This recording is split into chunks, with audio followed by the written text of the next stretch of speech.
Hey everyone, it's Jessica. I don't know how many of you have or use the Cuttlebug or have even heard of the Cuttlebug, but this is kind of my new obsession. I really love it. I mean, I have my Explorer right here, but there are additional things that the Cuttlebug does that I think make it a great addition to your craft room or just, you know, playing around with stuff if you like to make cards especially.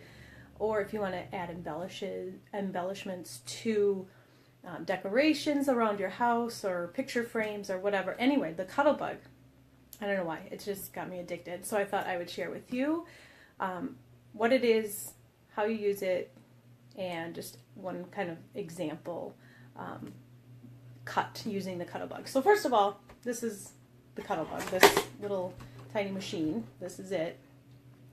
And it has a hand crank, so it's a little bit kind of old school type thing, but that's what I like about it. It has a suction base, although I have found that I still have to kind of hold it down sometimes when I'm running material through it. I don't know if it's my table that's not very suction-y or whatever you want to call it, but anyway, so to get it to suction down to the table, all you actually have to do, there's two sides to this. They're both identical, doesn't matter which way you use it, but you open them both at the same time and it suctions to the table, which you can see right now it's on there. I'm pulling on it and it's not coming up. But when I start running my material through, for whatever reason, I don't know if I just jostle it too much, but it starts coming loose, so then I have to hold it down. But anyway, if you get a Cuttlebug, you get your machine, you get an A plate, and you get 2 B plates that come with it, and you also get a rubber mat. So I'll show you what each of those does in just a minute. Some things you can do, you can get different dies and cut out intricate designs. So sometimes I know on the Explorer, some of the really intricate designs are kind of hard to do, and then you got to weed them and everything. But with the die cutters, this one's not very intricate obviously, but with the die cutters you can really get going on some intricate designs, and it makes it simple. And then you also have embossing folders. So in here you place your material, has a pattern, you run it through the machine, and then that pattern transfers onto whatever you're doing. So I'll show you first a die cut. It's pretty simple. What you do anytime you're going to do a die cut is you have your A plate, and then you put on your rubber mat. So I'll see if I can show you here. You have your A plate, you have your rubber mat on top of that. Then you put on one of your B plates, and I have one plate designated specifically for being on the bottom and one designated for being on the top, because when you use this one you do actually cut into the plate, so I just keep one for that purpose. So on the first one you place your die, and then you put your material on, and can I come in? Yes, you can come in, my daughter. You have to stay over there, okay, 'cause you have to get cleaned up. Mommy? So you have any size material as long as it is not wider than can fit through here. It doesn't matter how long it is, it just has to fit through there. So then you place that on your... Wait, is Austin here?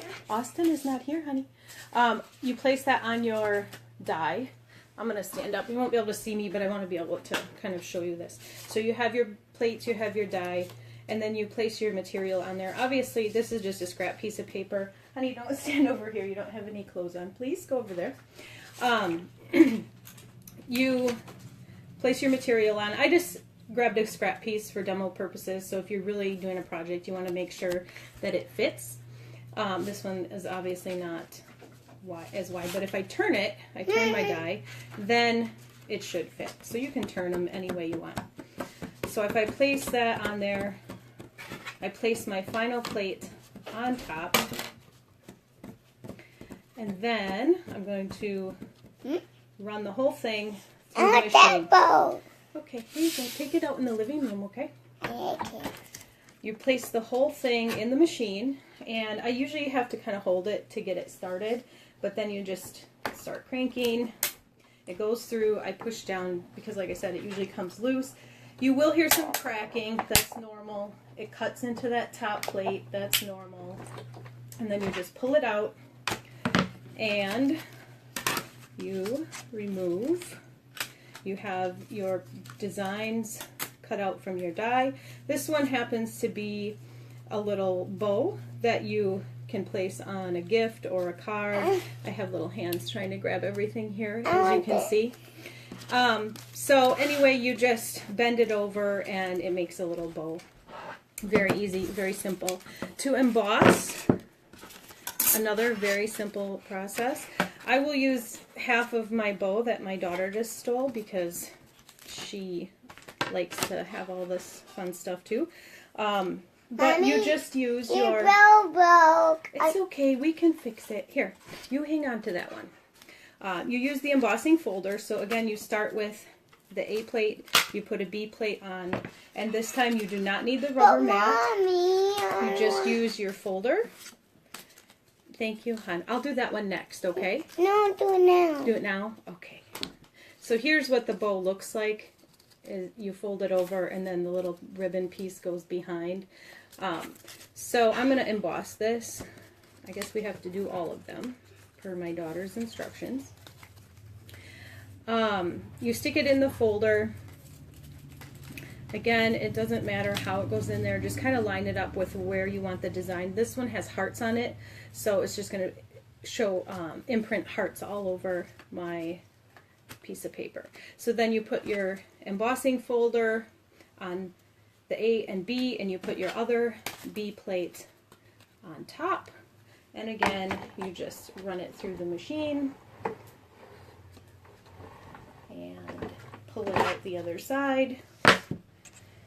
And then when you open it and take it out, hopefully you can kind of see this, you have little hearts embossed on there because that was what was in my folder. Here's yours, honey, right there. Another thing to point out with the embossing folder is that it has a little slit right here, and what that is for is feeding projects through. So if you have something that's really long, and obviously you can only emboss this much of it at a time, if you just keep feeding it through that slit, you can emboss as long as your... There you go, hon. You can have them both. You can emboss as long as your project is. So if it's 10 feet long, as long as it's only this wide, and you can just keep feeding it through that slit and embossing each section at a time.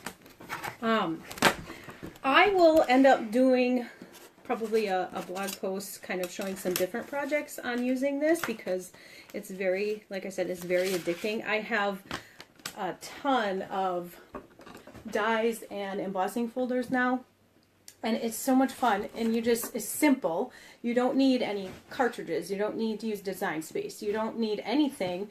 You just run your material through the machine, you end up with whatever die or embossing folder that you have, and that's it, and you're done. And you can, I found little tutorials, like you can make your own embossing folders, so you don't have to be limited by, you know, just what's on here for Cricut or for Cuttlebug. And I think you can use, as long as it fits this width, you can use other embossing folders from other places as well that will do the same thing with your Cuttlebug. So that's it. I just wanted to show you my Cuttlebug because it's my new favorite thing to play with. If you have any questions about it, let me know. I will try to answer it for you if I can. I just got it not that long ago, so I'm still kind of playing around with it too. Mommy, but it's really fun. So, as you can tell, if you hear my daughter, she likes it, and I like it. So hopefully you, you know, give it a try or look at some additional projects that people have done and see that this could be, you know, your new favorite obsession as well. Thank you.